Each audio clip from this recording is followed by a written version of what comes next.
పంతులు లేకుండా నన్ను లగ్గం చేయొచ్చు గాని పెళ్లి పిల్లగాడు పెళ్లి పిల్ల పూస లేకుండా పెళ్లి చేయొచ్చునా? అస్సలకే కుదరది. కానీ మన రేవంతన్ సార్ దాల్చుకుంటే ఎంతటి పనైనా చేసి చూపిస్తాడులా. బెల్లం లేకపోయినా పాశం చేస్తాడు, మట్టి లేకపోయినా కుండలు చేస్తాడు, తాపి మాలు మేస్త్రి లేకపోయినా సరే బంగ్లా కడతాడు. హగో గసండి పని ఒకటి చేసిండు చూడుర్రి. గతి లేని సంసారం చెయ్యొచ్చు గాని శృతి లేని సంసారం చెయ్యజాలం అన్నారు పెద్దోళ్ళు. ఇగో ఈ ముచ్చట సుతం గట్లనే ఉన్నది. రాష్ట్రంలో మంత్రులకు ముఖ్యమంత్రికి అస్సలు సుతే లేనట్టు కొడుతున్నది పోర్రి. ఏదన్నా శాఖకు సంబంధించిన ముచ్చట పెట్టాలనన్నా మంచి చెడ్డ మాట్లాడాలనన్నా ఆ మంత్రి సుతం ఆడ ఉండాలి. కానీ రేవంతన్ సారు గసొంటి ఏం పట్టించుకోనట్టున్నాడు. అందుకే ఆరోగ్య శాఖ మంత్రి దామోదరం రాజనరసింహ సారు లేకపోయినా వైద్య ఆరోగ్య శాఖ అధికారులతోటి మీటింగ్ పెట్టిండు. అవుగాని లేకపోయినా అంటే సారు అందుబాటులో లేకపోయినా అనుకునేరు.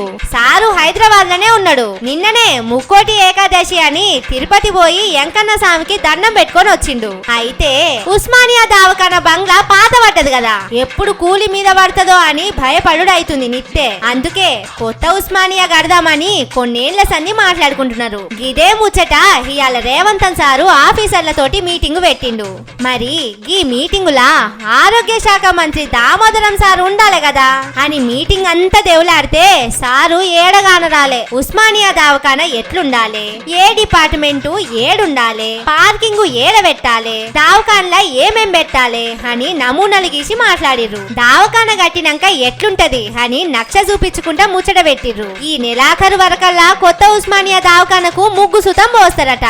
ఉస్మానియా దవాఖానా అంటే చిన్నదేం కాదు, దేశంలోనే పెద్ద పేరున్నది దవాఖానకు. అయితే ఇంత పెద్ద దవాఖానా బంగ్లా ఎట్లెట్లుండాలి అనే మీటింగ్ కు హెల్త్ మినిస్టర్ ను పిలవకపోవడేంది అనేది జనాలకు అర్థం కాకుంటున్నది. చదువుల శాఖకు మంత్రి లేకుండానే చదువుల శాఖ నడిపిస్తున్నాడు. హోం శాఖను సుతం ఎవ్వలకు ఇయ్యకుండానే పోలీసులను చేతిలో పెట్టుకొని రాష్ట్రాన్ని ఏలుతున్నాడు. ఇక ఇప్పుడు ఆరోగ్య శాఖకు మంత్రి ఉన్నా సుతం ఆయనను లెక్క చేయకుండా ఒక్కడే మీటింగులు పెట్టుకుంటున్నాడు. అంతా నా ఇష్టం, అంతా నా రాజ్యం అని అనుకున్నాడేమో రేవంతన్ సారు. తెలంగాణ అంటే జనాలది, రేవంతన్ సార్ది కాదు అనే ముచ్చట తెలవనీకనే ఎక్కువ రోజులేం పట్టనట్టున్నదిగా అని అనుకుంటున్నారు పబ్లిక్.